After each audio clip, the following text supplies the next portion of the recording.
දැන් එකල මොකද මේ වරක් බලන්න ආවේ. ඒක අපිට විස්තර කරන්න.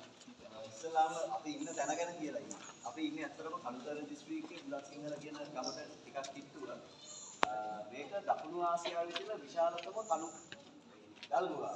කටාරම් කොටල නැති. කටාරමක් කොටලම කියලා කියන්නේ වැහි වතුර ඇතුළට එන්න ඇතුළට එන එක වළක්වන්න හදන මේ ඒක මේකේ නැතිනේ මේක සම්පූර්ණ ස්වභාවික ගල්ගුහා. දැන් මේකේ නම පාහියංගලනේ. පාහියංගල කියලා නම හැදෙන්න බලපාලා තියෙන අනුරාධපුරේ වෙච්ච පොඩි කතන්දරයක්. අනුරාධපුර යුගයේ හිටිය අපේ රටේ රජ කෙනෙක් මහා නාම කියලා රජතුමෙක්. එයා ඉන්නේ ක්‍රිස්තු වර්ෂ 410 ඉඳන් 432 වගේ වෙනකම්. ඒ කාලෙදි ලංකාවට එනවා චීනයේ ඉඳන් භික්ෂුණා. චීනයේ ඉඳන් ආවේ එයා ඉන්දියාව හරහා ලංකාවට එන්නේ. එයා බෞද්ධ රටවල් වලට ගිහලා බෞද්ධ රටවල් වල තොරතුරු හොයන්නේ. ඉතින් මේ පාහියන් කියන හාමුදුරුවෝ ලංකාවට ඇවිල්ලා ලංකාවේ අවුරුදු 2ක් ගත කරා. එයා අනුරාධපුරේ අබේගිරියට තමයි එන්නේ. හැබැයි එහෙම ආපු කාලෙදි පාහියන් හාමුදුරුවෝ රට පුරා සංචාරය කරා කියලා එයාගේ විස්තරවල කියනවා. මොකද පාහියන් හාමුදුරුවෝ චීනයට ගියාට පස්සේ එයා පොතක් ලියනවා. ඒ පොතේ තියෙනවා ලංකාවේ ගමන්ගත් ස්ථාන ගැන. ඒ කොහොමදත් ලංකාවේ ජනප්‍රවාදවල. ඒ ජනප්‍රවාද කියලා කියන්නේ මිනිස්සුන්ගේ කටින් කට පැතිරගෙන යන දැනුම. ඒ දැනුම අනුව තොරතුරු තියෙනවා පාහියන් හාමුදුරුවෝ මෙහෙටත් ඇවිල්ලා මේ ගල්ගුහා වාසියටවත් වැඩ වාසය කරලා මේ පැත්තේ තොරතුරු ලියාගෙන ගියා කියලා. ඒක අපිට වඩා ඇත්තටම චීනේ මිනිස්සු නැත්නම් චීන ජනතාව විශ්වාස කරනවා පාහියන් හාමුදුරුවෝ මේ ගල්ගුහාවටත් එන්නේ නැති කියලා. ඉතින් ඒක අර කටින් කට ඇවිල්ලා කාලයත් එක්ක මේකේ නම පාහියංගල බවට පත් වෙනවා. දැන් හැබැයි පාහියංගල ඔයාලට පේන ඇති ආපු තැනම බුද්ධ ප්‍රතිමා වහන්සේ නමක් ඉන්නවා සැතපෙන්න බුද්ධ ප්‍රතිමා වහන්සේ නම. මේක මේ බෞද්ධ ආගමික ස්ථානයක් නෙවෙයි. දැන් මේක බෞද්ධ ආගමික ස්ථානයක්. හැබැයි මේකේ ඉතිහාසය ගත්තොත් ලංකාවේ අපි නොදන්න සෑහෙන ඉතිහාසයක මේක යනවා.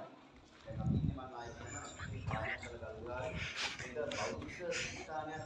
දැන් වෙලා තිබ්බ අපිට ඊට වඩා වැදගත් ස්ථානයක්. මම මෙහෙම ගන්නම් ඔයාලා චුට්ටක් හිතලා බලන්න ඔයාලගේ ආච්චි අම්මගේ වයස කොච්චරද? එහෙම නැත්නම් ආච්චි අම්මලාගේ එයාලගේ ආච්චි අම්මලා ගැන ඔයාලා බලන්න ඔයාලගේ පරපුරේ ජීවිත ගැන කොච්චර ඒ කට්ටියට කාලයක්ද කියන එක එයාලා නැති වෙලා කොච්චර කාලෙද මම ඒකත් එක්ක ඔයාලා අරගෙන යන්නම් බුදුහාමුදුරු ජීවත් වෙච්ච කාලේ.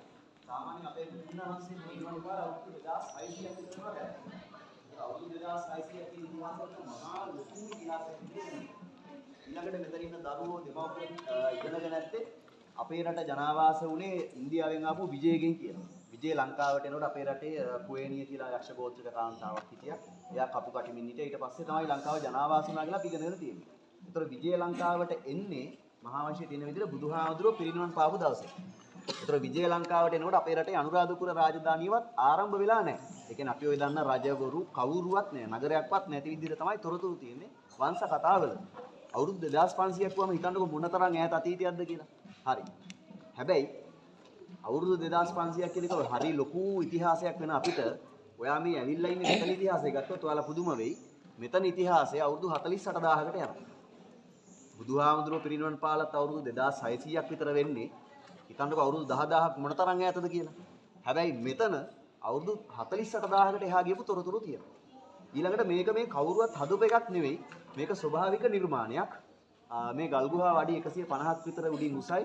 අඩි 270ක් විතර දුරයි. මම මේ කතාව ඉවරනට පස්සේ ඔයාලා ඔක්කොම මම ආරාධනා කරනවා අර මුල්ලට ගිහිල්ලා මේක බලන්න. මුල්ලටම ගිහිල්ලා ගල්ගුහාව දිහා බලන්න හරි ලස්සනට ඒක ඔයාලට පේනවා. ඊළඟට දැන් මම කියන්නේ මෙතන අවුරුදු 48000කට එහා පැත්තේ තොරතුරු තියනවා කියලා. ඒ තියෙන්නේ මිනිස්සු ගැන තොරතුරු. දැන් අපි ඉගෙනගෙන තියෙන අවුරුදු 2600කට කලින් අපේ රටේ මිනිස්සු බිහි වුණා. ඒ වගේම මිනිස්සු දියුණු තාක්ෂණයකට ආවා කියලා. හැබැයි මෙතන මේ දැන් ඔයාලට පේන තියෙන මෙතන වලක් තියෙනවා. පොඩි බබාලා ආපු වෙලාවේ නම් මගෙන් අහනවා මොකද්ද සර් මේ වල මේකට බහින්න දෙනවද? පඩිපෙල් ටිකකුත් තියෙනවා. මොකද්ද මොකද්ද කියලා. මේ ඇත්තටම වෙලා තියෙන්නේ අන්නර පතුලේ තමයි අපිට අවුරුදු 38000කට විතර කලින් තියෙන ගල් ආයුධ හම්බ වෙන්නේ. ඒ කියන්නේ අපේ රටේ ජීවත් වෙච්ච අපේ ආදි මුතුන් මිස්සෝ සතෙක් දඩයන් කරගත්තාම සමහර ලාවට සත්තු දඩයන් කරගත්තේ ගල් ආයුධ වලින්. අපිට යකඩ කියලා දෙයක් තිබුණේ නැහැ. හරි අපි ගලකින් ගහලා සතෙක්ව දඩයන් කරගන්නවා. ඒ සතාගේ මස් ටික කපා ගන්න බෑනේ ලොකු ගලකින්.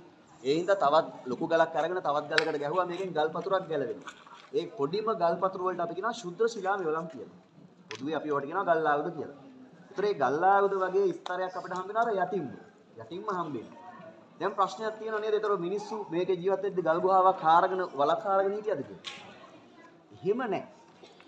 මේ දැන් අද අපි දැන් ඉන්නේ මේ මතු පිට වුණාට ආදිම කාලේ අවුරුදු 38000කට කලින් මිනිස්සු ටික ජීවත් වෙලා තියෙනවා යට. යට කියන්නේ ඒතර මේ ගල් ගුහා මේ තරම් පස් වලින් පිරීලා නැහැ.